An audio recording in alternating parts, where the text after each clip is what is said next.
Peace.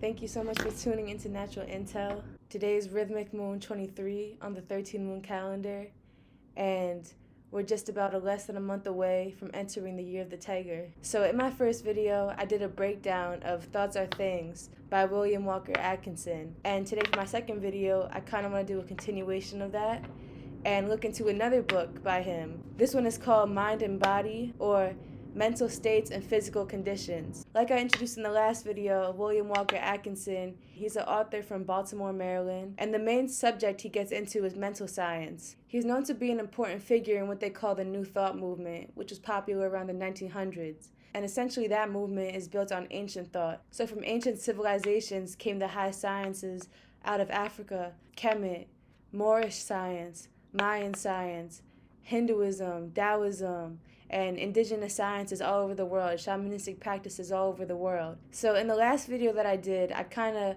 went through each chapter and summarized each. However, for this video, I'm not sure if I'm going to do the same because there's so many chapters. But I wanted to read the title of every chapter just to share some of the key words that are covered in this book.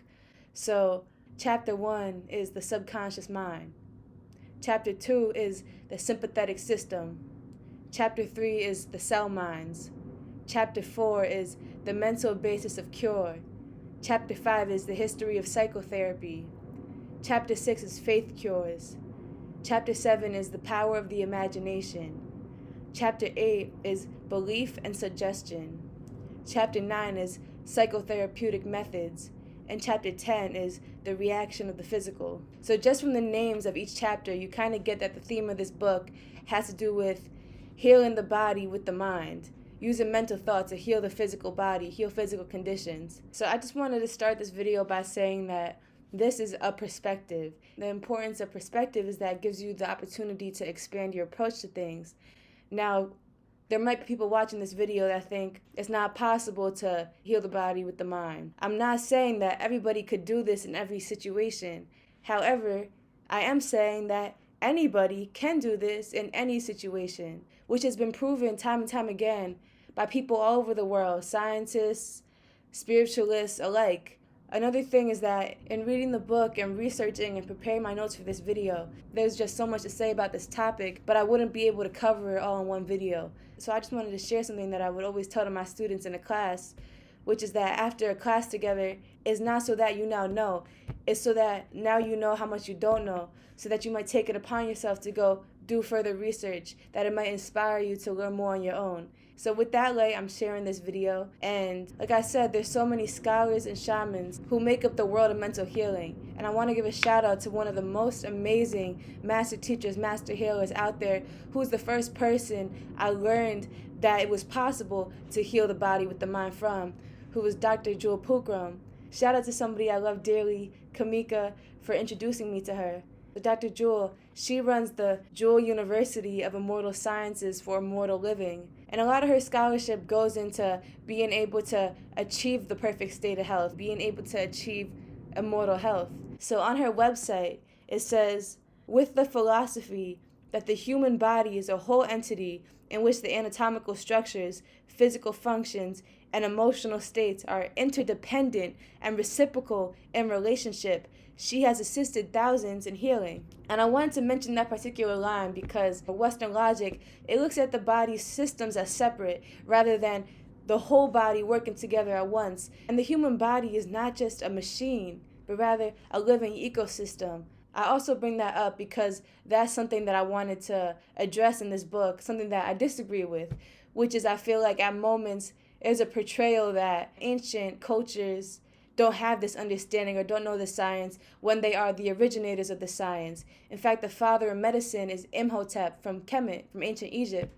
And indigenous, shamanistic, spiritual practices of healing most definitely have this knowledge, most definitely have this understanding. So I just wanted to address that Western medicine makes it seem like it's not biased when it is in fact biased. This isn't to negate its achievements, but I just wanted to clarify that it is not the most advanced form of medicine that's existed, and it comes directly from ancient sciences. Having cleared that up, what I do love about this book is how it addresses mental healing and to investigate the role that the mind plays and all kinds of faith cures and miracle healing. So with that, let's take a look at Mind and Body, or Mental States and Physical Conditions by William Walker Atkinson, which, if you want to take a look at and read, you could purchase the book online or check out a PDF, which I'll put the link for in the bio of this video.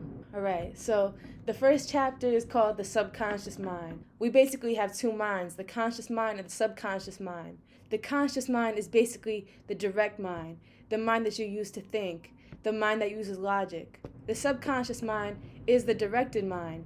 The conscious mind programs, and the subconscious mind is programmed. The subconscious mind has one job, which is to prove the conscious mind correct. For example, if you're constantly saying I'm broke, the subconscious mind is going to prove that correct. If you program your subconscious mind into an abundance mindset, your subconscious mind will prove that right. Your subconscious mind is not biased. It's not thinking, oh, Amy said that and she didn't really mean that. The subconscious mind is really just doing whatever your conscious mind directs it to do. We all know that in our bodies, there's many processes going on that you're not actively, consciously telling your body to do. We don't sit here every second telling our blood to flow or telling our stomach to digest. Those processes happen automatically, and they happen because of the subconscious mind. So, quoting the book, in order to understand the important part played in the physical economy by the subconscious mind, it's only necessary to understand the various processes of the human system which are out of the ordinary field of the voluntary or conscious mind. The best authorities now generally agree that there is no part of the body which may be considered as devoid of mind. The subconscious mind is not confined to the brain or even the greater plexuses of the nervous system, but extends to all parts of the body, to every nerve, muscle, and even to every cell and cell group of the body.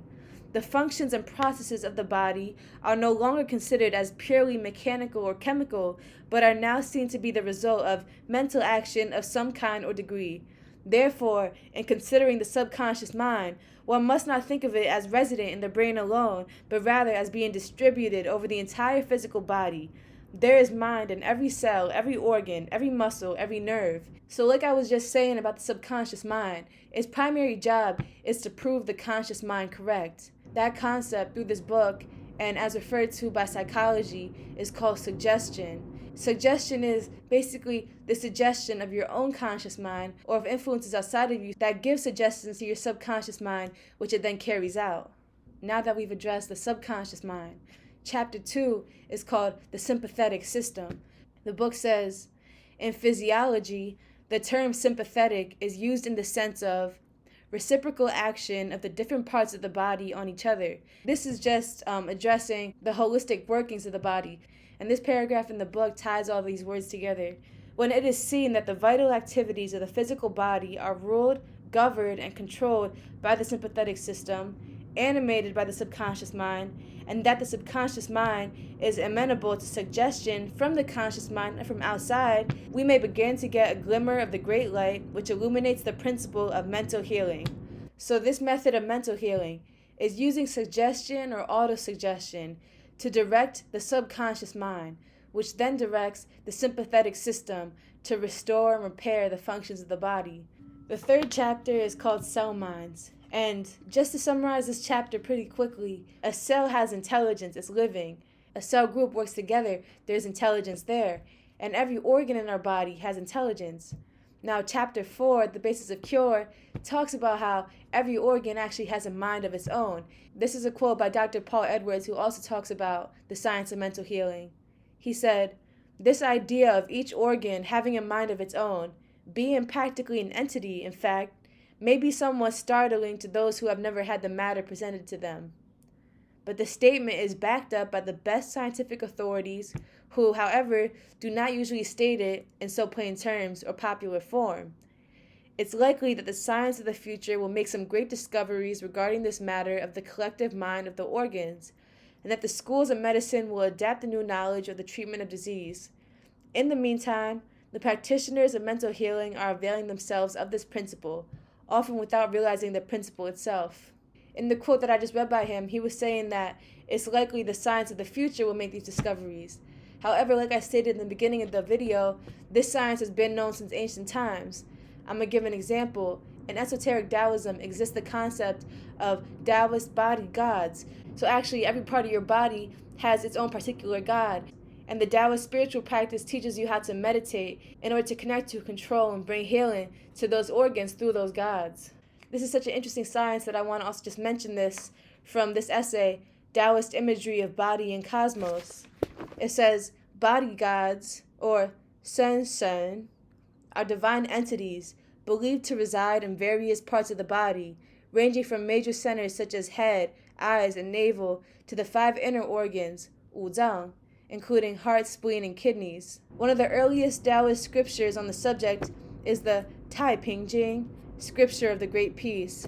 Dated in its earliest surviving layers to the 2nd century, this text advocates the use of painted images of body gods as aids to meditation, which will prevent sickness if done efficiently. Like I said, our spiritual practices are scientific. The science is within the spirituality. Now, related to every organ having its own mind, another shout out I wanted to give is to Queen Afua, who wrote the book Sacred Woman. And in the book, she talks about womb healing, womb wellness. One of the meditation practices of healing in her book is talking directly to your womb. Every organ in our body has its own mind, which we can commune with. Dr. Paul Edwards also says, remember always that you are mind talking to mind, not to dead matter. There is mind in every cell, nerve, organ, and part of the body, and in the body as a whole. And this mind will listen to your central mind and obey it. Carry this idea with you in giving these treatments, and endeavor to visualize the mind and the organs as clearly as may be, for by doing so you get them in better rapport with you and can handle them to better advantage. And always remember that the virtue lies not in the mere sound of the words that happen to reach the organ or cells. They don't understand words as words, but they do understand the meaning behind the words. But without words, it's very hard for you to think or clearly express the feeling. And so, by all means, use the words just as if the organ mind understood the actual meaning thereof, for by doing so, you can drive in the meaning of the word and induce the mental states and conditions necessary to work the cure. The rest of the chapter goes into clarifying what disease is. Generally, in Western science, there's a militaristic perspective of disease, like disease is an outside entity coming to attack you and that you have to remove it that way. However, disease is really just your body letting you know of an abnormal functioning that's going on. It's not just about removing the symptom of the disease, but it's about addressing what the cause of the disease is to know what your body's trying to warn you about. The book says, quote, that disease is not just a downward tendency, but is itself an upward or self-preservative tendency, the result of disobedience to natural laws. Disease is simply abnormal action because of abnormal conditions. Those conditions is not confined alone to physical or material conditions, but also to abnormal mental conditions, such as fear thought, adverse suggestions, improper use of the imagination, etc. As we have seen in the preceding chapters, the causes of disease may be mental as well as material or physical. So destructive suggestion will cause abnormal functioning in the body, and healing suggestion can restore the normal functioning. Chapter 5 is the history of psychotherapy, and Chapter 6 is faith cures. And both chapters are great reads because they just go through a lot of stories and examples of how thought affected somebody's body's reactions. So, for example, one of the stories I remember off the top of my head was a story of this man that went to a hotel and he wanted to get a free room for the night. So he gave the front desk guy an amulet that he said could cure any and all disease, a magical amulet. But really, he had just stuffed some papers in there and made it himself. And the guy took it and he had the room. Now, years later, he was a judge, and he heard of a woman that was being accused of witchcraft because they were saying that she was using this amulet to heal people. And when she came, she said that her father had given her this magical amulet before he passed, which is what she had been using to heal all these people.